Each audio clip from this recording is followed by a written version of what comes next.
ॐ नमो भगवते वासुदेवाय।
Reading from Srimad Bhagavatam, Canto 9, Chapter 10, Text 3. Tasyanucharitam Rajan Rishibhis Tattvadarshibhih Shrutam hi varnitam bhuri Tvaya Sita Pater Muhu Tasyanucharitam Rajan Rishibhis Tattvadarshibhih Shrutam hi varnitam bhuri Tvaya Sita Pater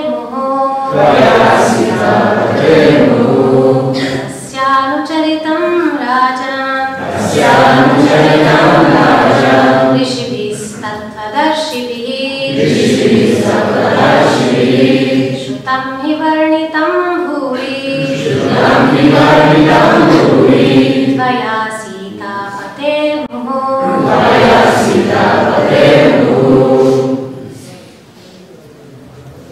Tasyanucharitam Rajan Rishibhis Tattvadarshibhih Shrutam hi varnitam bhuri Tvaya Sita Pater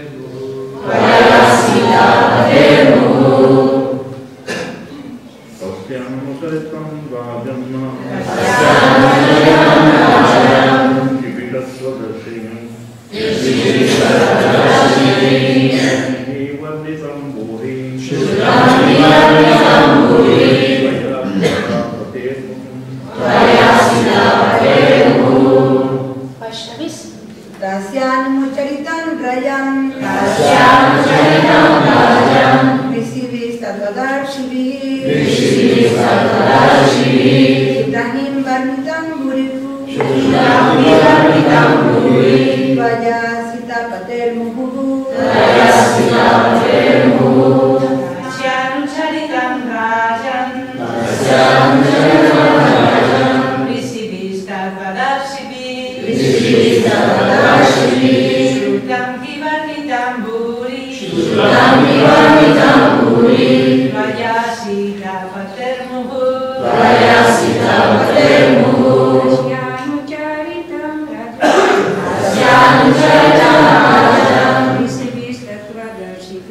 Rishibhis Tattvadarshibhih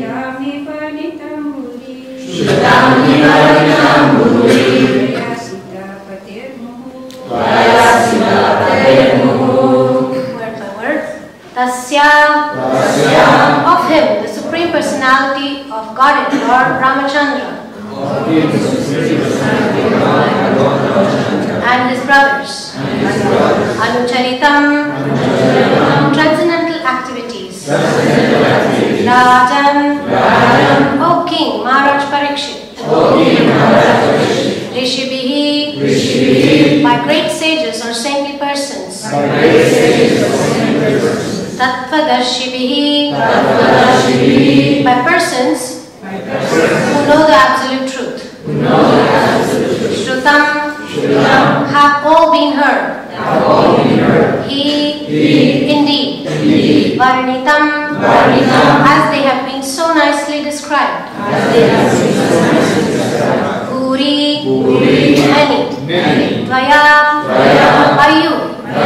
Sitapate, of Lord Ramachandra, the husband of Mother Sita. Muhu, more than often. Translation. O King Parikshit, the transcendental activities of Lord Ramachandra have been described by great saintly persons who have seen the truth. Because you have heard again and again about Lord Ramachandra, the husband of Mother Sita, I shall describe these activities only in brief. Please listen. Purport by His Divine Grace, A.C. Bhaktivedanta Swami Srila Prabhupada.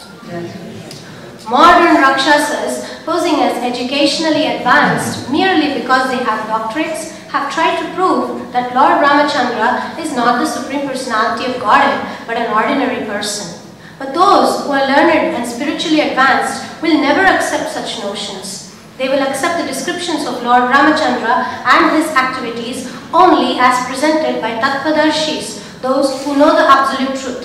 In Bhagavad Gita 4.34, Supreme Personality of Godhead advises, Tatvidi pranipatena pariprashnena sevaya upadekshanti te jnanam jnaninas tattvadarshina. Just try to learn the truth by approaching a spiritual master, inquire from him submissively and render service unto him. The self-realized soul can impart knowledge unto you because he has seen the truth. Unless one is Tattvadarshi, in complete knowledge of the absolute truth, one cannot describe the activities of the personality of Godhead. Therefore, although there are many so-called Ramayanas or histories of Lord Ramachandra's activities, some of them are not actually authoritative. Sometimes, Lord Ramachandra's activities are described in terms of one's own imaginations, speculations, or material sentiments. But the characteristics of Lord Ramachandra should not be handled as something imaginary. While describing the history of Lord Ramachandra, Shukadeva Goswami told Maharaj Parikshit, "You have already heard about the activities of Lord Ramachandra." Apparently, therefore, 5,000 years ago, there were many Ramayanas, or histories of Lord Ramachandra's activities, and there are many still. But we must select only those books written by Tattvadarshis, Jnaninas Tattvadarshina, not the books of so-called scholars who claim knowledge only on the basis of a doctorate. This is a warning by Shukadeva Goswami. Rishibhis Tattvadarshibhi. Although the Ramayana composed by Valmiki is a huge literature, the same activities are summarized here by Shukadeva Goswami in a few verses. If you like to repeat the translation, O King Parikshit, the transcendental activities of Lord Ramachandra have been described by great saintly persons who have seen the truth. Because you have heard again and again about Lord Ramachandra, the husband of Mother Sita, I shall describe these activities only in brief. Please listen.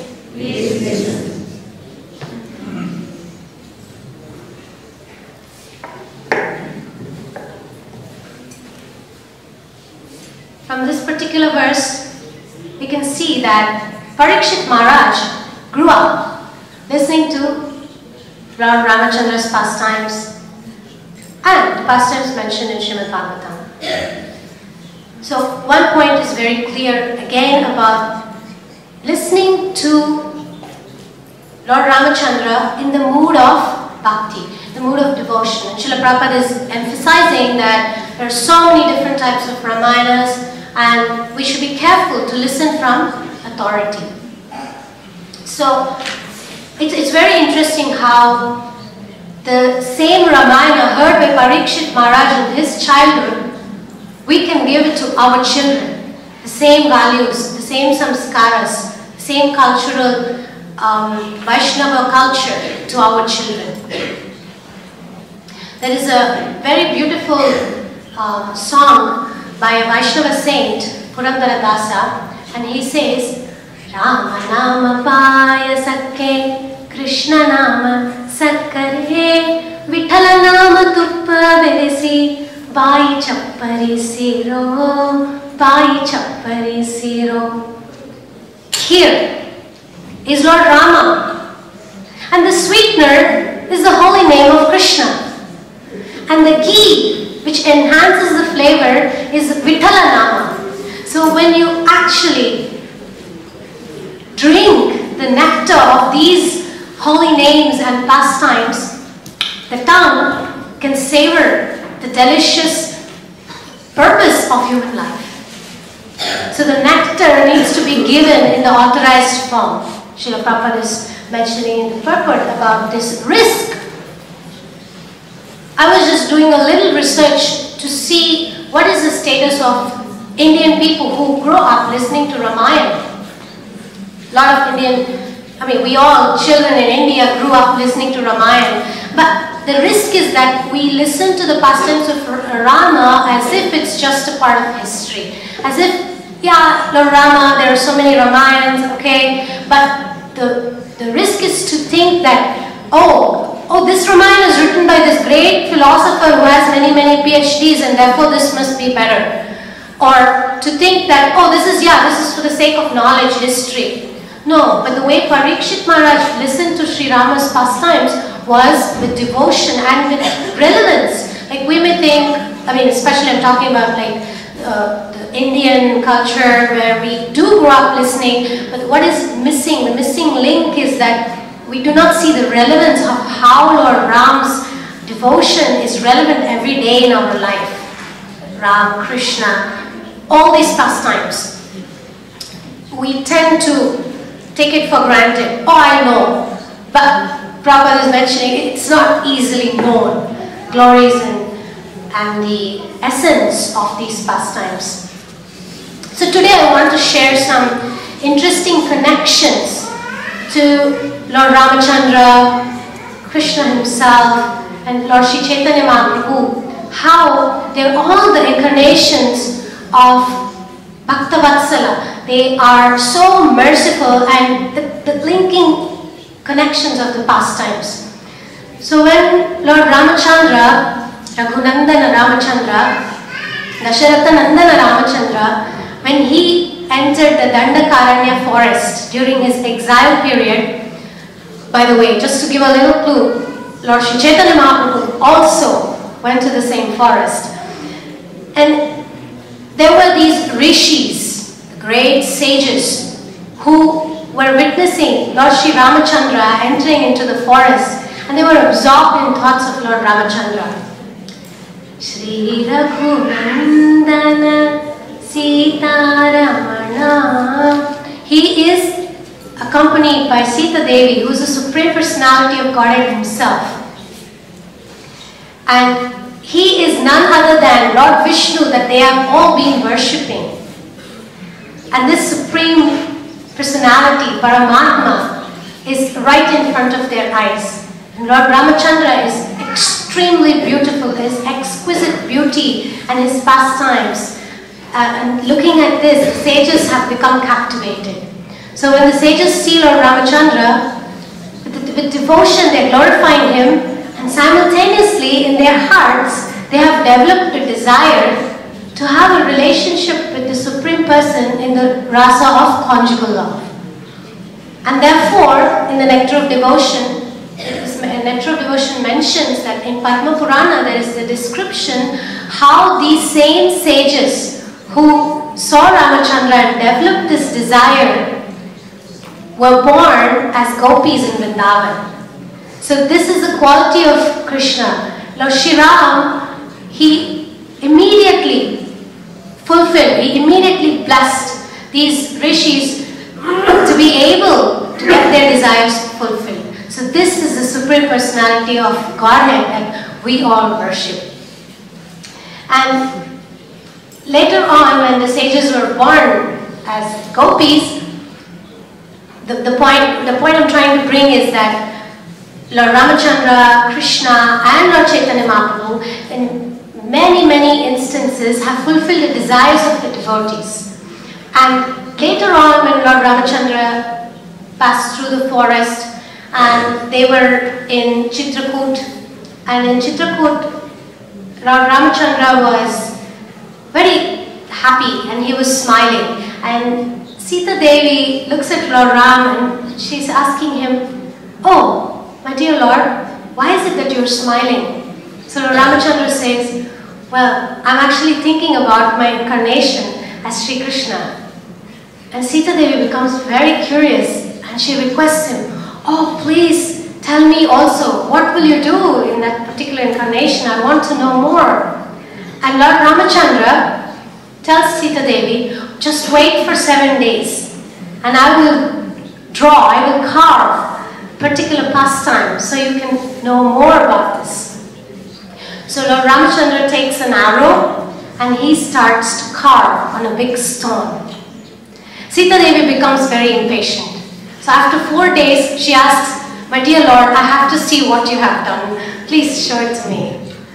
And Lord Ramachandra says, "Okay." And then he reveals this huge, beautiful stone. And there's the beautiful form of Gopinath, of Sri Krishna playing his flute with the gopis, Lalita, Vishaka, and the gopas, and the cows, and the cowherd boys. And Ramachandra explains to Sita Devi what he is going to do. "I will appear in Vrajabhumi as Yashodanandana Sri Krishna, the beloved cowherd son of Nanda Baba and Yashoda Maya, and you will appear as Sri Radhika, the tender child of Rishabhanu and Kirtida. And instead of sporting on the Chitraketu hill, I will run behind the cows and play at Govardhan Hill with you and my friends." And Sita Devi, as soon as she heard this, her inquisitiveness was fully aroused. And so she softly asked Lord Ramachandra, "Can you show me that form? Can you show me that beautiful, gorgeous form?" So, the Supreme Personality of Godhead, Lord Shri Ram, carves his own next pastime in Dwapara Yuga as Lord Shri Krishna. And later on, after Lord Chaitanya Mahaprabhu, we're talking now of Lord Chaitanya's pastimes, when he took sannyas, he visited Ramuna. In Ramuna, who is there? Kirchor Gopinath. So when Lord Chaitanya Mahaprabhu visited Kirchor Gopinath, who is none other than the same deity carved by Sri Ramachandra. So when Lord Chaitanya Mahaprabhu visited the deity carved by him as Sri Krishna, the deity of himself as the deity carved by Lord Ramachandra, who is himself, and of the deity who is Sri Krishna, the same Lord Chaitanya Mahaprabhu enters into ecstasy when he sees Gopinath. And of course, Lord Gopinath, again the most merciful form of the Supreme Person, the Kirchor Gopinath. By the way, there is a particular pastime when Lord Ramachandra carves this beautiful form of Krishna and the gopis. Sita Devi starts worshipping this Krishna, this Gopinath. And later on, when Sita Devi gets kidnapped, Lord Brahma continues to worship the same deity in Chitrakoot. And then much later, this deity was brought by a king all the way from Chitrakoot to Ramuna. And that's where Lord Chaitanya Mahaprabhu visits and gets into ecstasy. How amazing is our Lord Sri Chaitanya, how amazing is our Supreme Lord Sri Krishna that we worship, who displays so many pastimes and they are all so interconnected. Some other little details about this deity are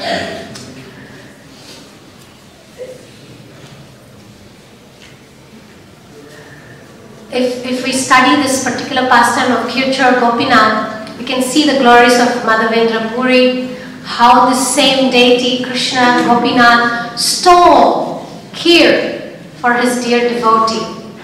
This again proves the point of Bhakta Vatsala. This again proves the point that Krishna fulfills the desires of devotees, and for Krishna there is nothing too small, and for Krishna there is nothing too big.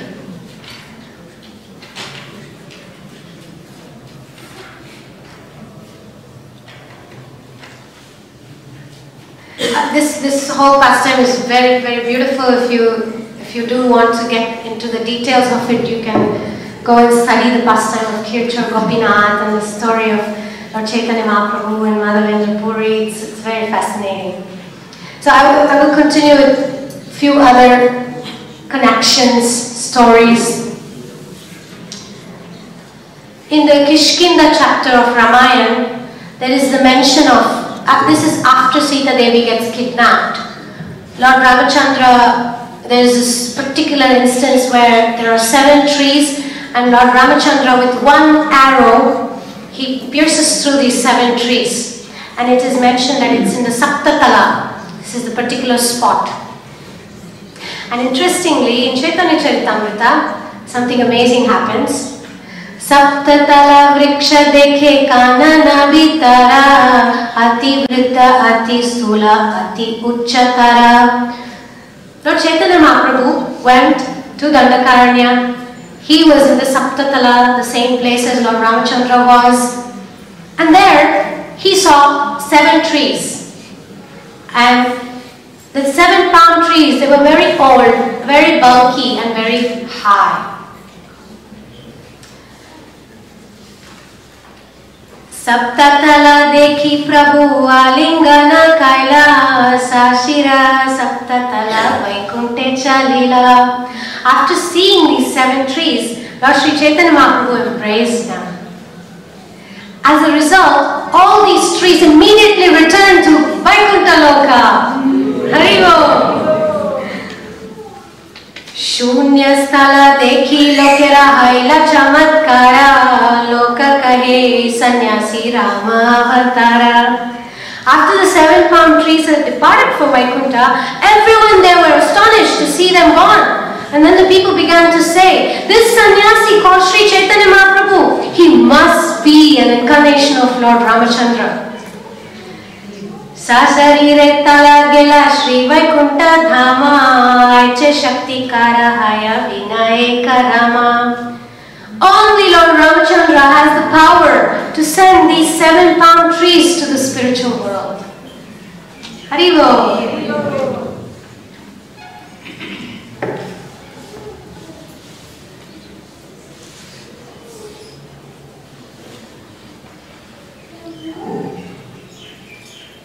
Lord Ramachandra visited South India, and so did Chaitanya Mahaprabhu. Lord Ramachandra visited many temples. Lord Chaitanya Mahaprabhu also visited many temples. Chaitanya Mahaprabhu visited a Rama temple while he was in Tirupati. And also, in South India, there is a place called Dhanushkoti. And during the pastime of Lord Ramachandra, there is a mention how on the mountain Sita Devi became thirsty. And Lord Ramachandra, with one arrow on the top of the mountain, he shot that arrow and the water source sprang from there. Even today, you can see this water flowing from that place where Lord Ramachandra hit the arrow. And so Lord Chaitanya and Lord Nityananda had visited these holy places. In South India, when Sri Chaitanya Mahaprabhu visited different places. Dakshina deshera loka aneka prakara keha jnani keha karmi pashatiya para. So there were many types of people that Lord Chaitanya Mahaprabhu met. Some were philosophical speculators, some were fruitive workers. In any case, there were innumerable devotees. Madhya Leela Chaitanya Charitamrita mentions this. Vaishnavera Madhya Rama Upasaka Sabha Keha Tattvavadi Keha Haya Shri Vaishnava. At that time in South India, there were also Vaishnavas, and all these Vaishnavas were Rama Bhaktas. Lord Chaitanya Mahaprabhu visited South India. He met two types of Vaishnavas, Tattvavadi and Shri Vaishnava. So basically, Tattvavadis are the Madhvas, the followers of Madhvacharya. And the Shri Vaishnavas are the followers of Ramanujacharya. Sei Sabha Vaishnava Mahaprabhura Darshane Krishna Upasaka Hailalaya Krishna Name. After meeting Lord Chaitanya Mahaprabhu, all these different Vaishnavas became devotees of Shri Krishna.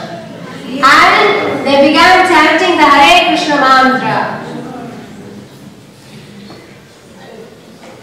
The next verse, Lord Chaitanya Mahaprabhu, right after this, he started singing along with all these converted Vaishnava devotees.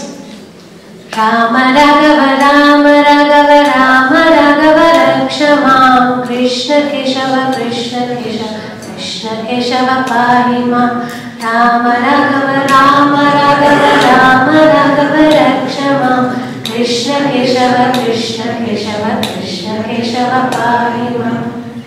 So Lord Chaitanya Mahaprabhu was going around South India with all these converted followers, and he was chanting the holy names of Lord Ram and of Lord Krishna.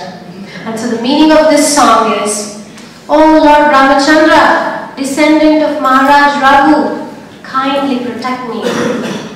O Lord Krishna, killer of the Keshi demon, kindly protect me.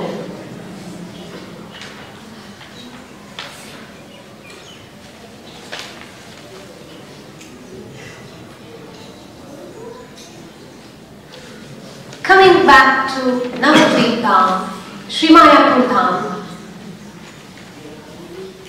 Lord Chaitanya Mahaprabhu demonstrated his form as Krishna and Rama and Lord Chaitanya. That's the form of Sadbhuj Bhagavan. And in many instances, so here I will mention a couple of verses from Chaitanya Charitamrita. Sarvabhauma prati age kari parihasa Sesha sarvabhaume sadbhuja sadbhuja prakasha. At first, Lord Chaitanya Mahaprabhu started teasing Sarvabhauma Bhattacharya, and then right after that he showed his form as Sadbhuj Bhagavan to Sarvabhauma Bhattacharya. Lord Chaitanya Mahaprabhu demonstrated different types of Sadbhuj, different arms, like some were arms of Rama, Krishna and Lord Chaitanya, some were of Nrsimha, Krishna and Lord Chaitanya, so there were different forms of Chaturbhuja. Sometimes he demonstrated forms of four-armed Lord Chaitanya Mahaprabhu, showing that he is Krishna himself, Rama himself, sometimes showing he is Nrsimhadev himself, and so on. Nirantara sabar mandire prabhu yaya chaturbhuja sadbhujadi vigraha dekhaya. So the Lord regularly visited the house of his devotees and exhibited to them his various forms, such as his four-armed and six-armed forms. This pastime you can see in the Madhya Kanda. Beautiful descriptions. Many, many pastimes of Lord Chaitanya.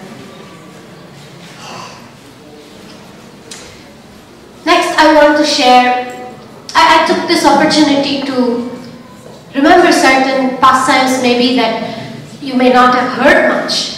So I want to share with you one special pastime of a very special devotee from South India, because we're talking about South India, Lord Chaitanya Mahaprabhu's visit there, and Lord Ramachandra. So there was this devotee called Ramadasu.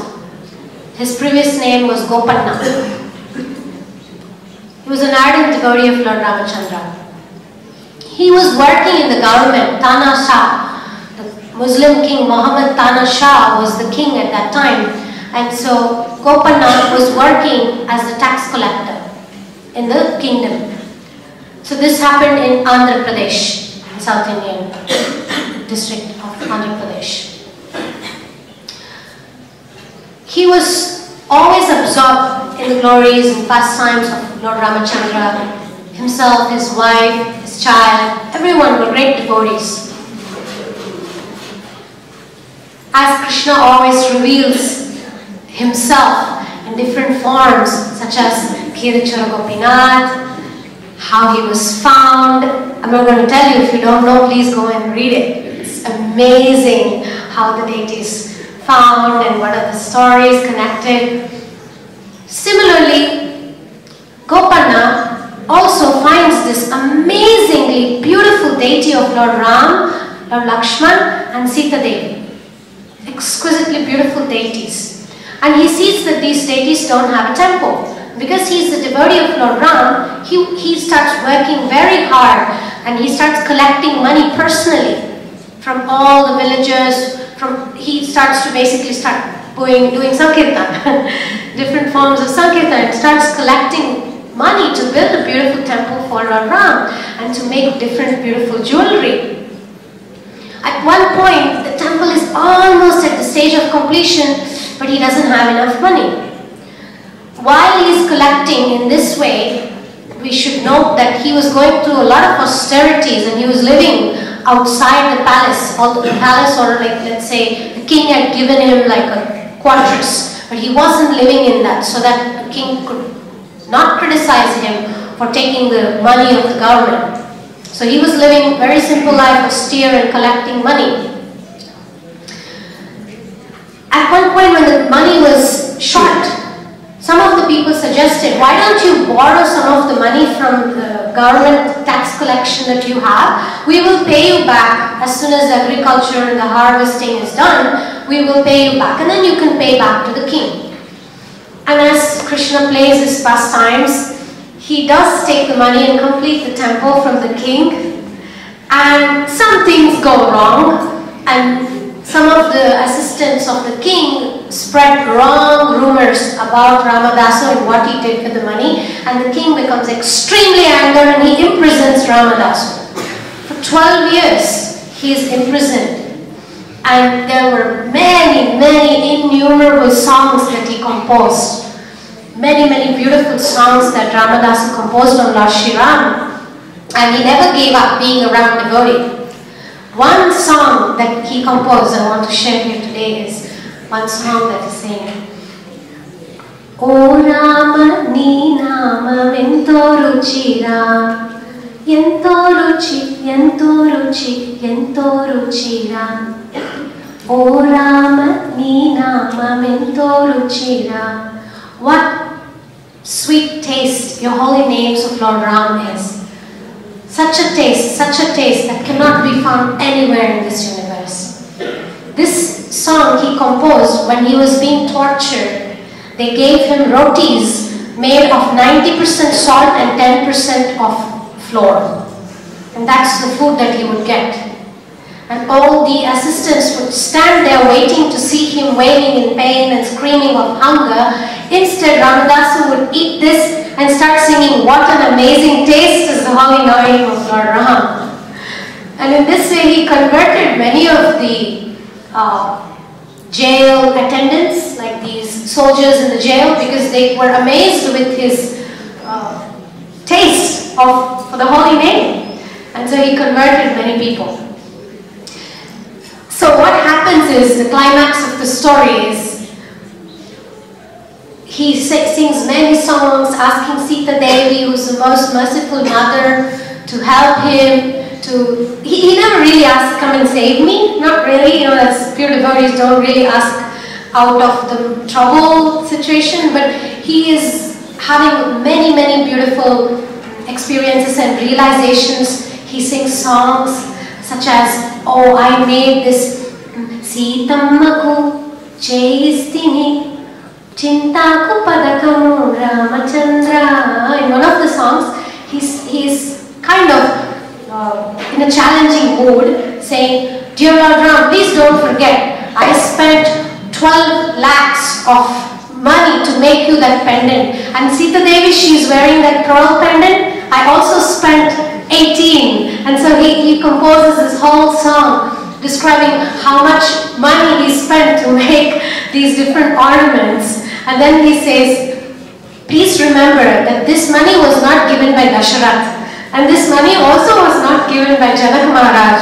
It's a very, very highly advanced devotee who is having this leela with the Lord. So at the end of the 12th year, he was in prison for life. But 12th year, two very beautiful looking gentlemen arrive in the midnight in Tana Shaha's palace and knock on the door of this king. The king opens the door and he sees this unusually handsome, brilliant looking gentleman, and he asks, who are you? What are you doing here? And they say, I'm Ramoji, I'm Lakshmoji. We have come here to pay back the money that Ramadasa took. And he took 40,000, actually I forgot the number. He took whatever the money that Ramadasu had spent, Ramoji and Lakshmoji gave back. Instead of silver coins which Ramadasu had taken, Ramoji and Lakshmoji gives to the king the gold coins of the same quantity. So, and every coin, even today you can see that coin by the way, every coin had an impression of Lord Ram on it. There was no such coin existing at that time of the rule of the king, but every gold coin had the impression of Rama on it. And so the king is starting to become like questioning, and Lakshmoji, being a little bit temperamental type, starts to become angry with the king. And then Ramoji says, no, please, we cannot reveal our identity, keep quiet. So he says, please, right now I want you to open the gates of this Ramadasu and release him. And the king says, right now in the midnight? And Lakshmoji says, yes, we paid you, now you have to release him now. So in the middle of the night they go, they open the gates of the prison house, and Ramoji and Lakshmoji disappear. And then Ramadasu comes out and he's extremely distressed. Why should he be distressed? He got released. He couldn't care about his release. He and the king both immediately understood what had happened.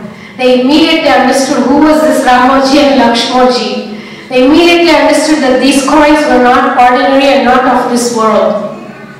And Ramadasu becomes very, very miserable, thinking that how is it possible that I worship my Lord Sri Ram all my life and he did not give me darshan.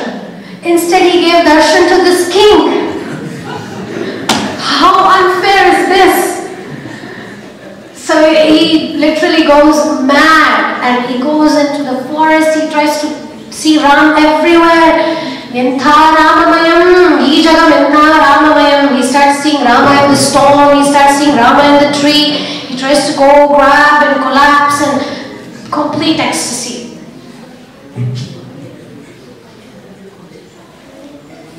Maybe quickly I should mention why the king got darshan of Ram, right? He was not ordinary. Maybe I should also mention that Rama did send airplane all the way from Ramaloka, and he got this devotee to come along with him. Usually Ramadasu, every day he was in this ecstasies, so he would tell the wife, oh, Rama is here, please come. And the wife got used to it after a while, so she didn't believe him anymore, right? So one day really the airplane came from the spiritual world. And then the husband turns to the wife and says, the Lord is here to take me. Please join me, come. And she says, this is one of those everyday things, And she says, I'll join you later. And by the time she comes out, he's gone.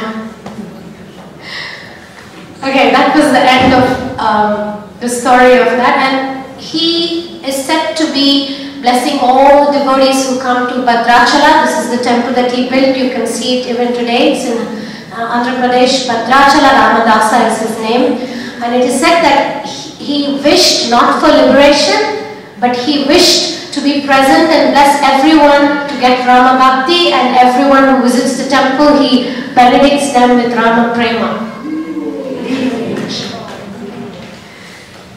Okay, maybe we can take a question or something, and then if we don't have questions, then I'll say, who was that king?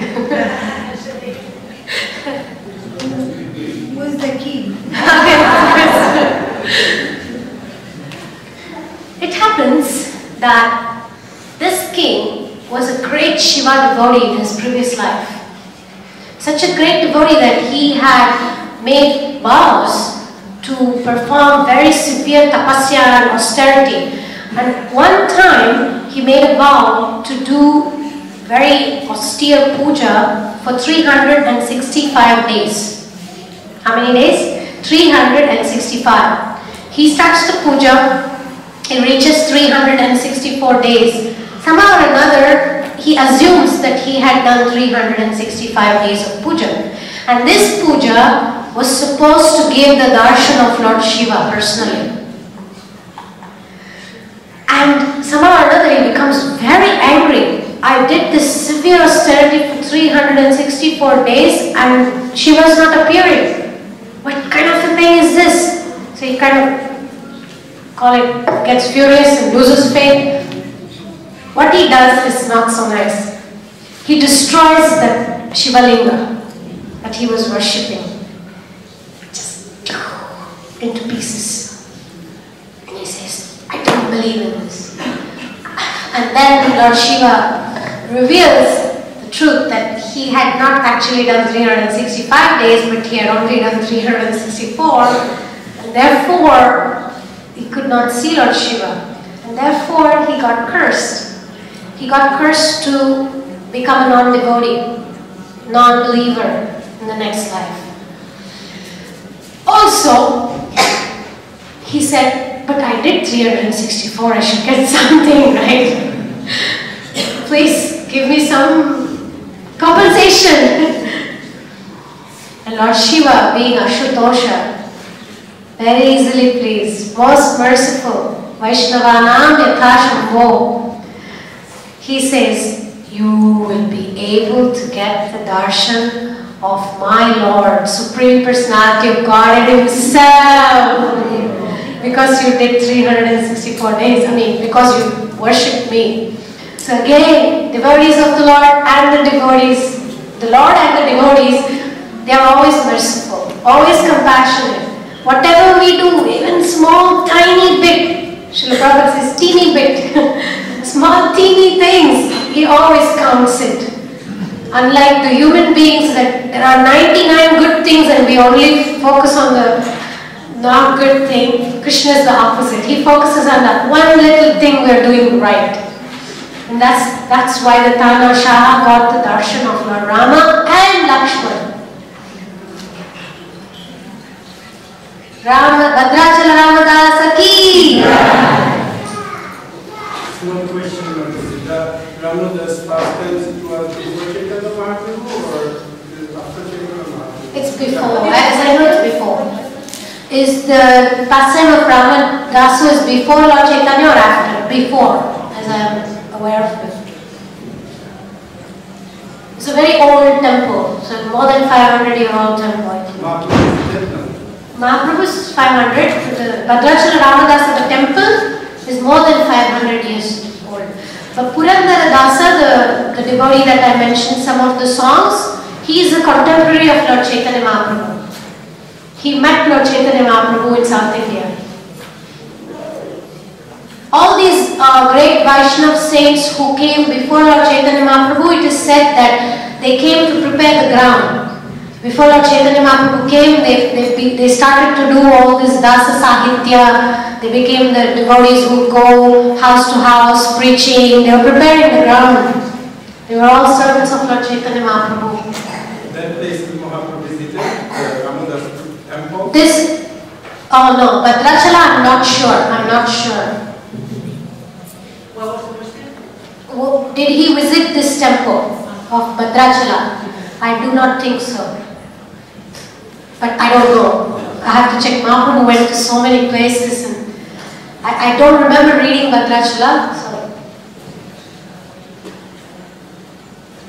Anything else? Any comments?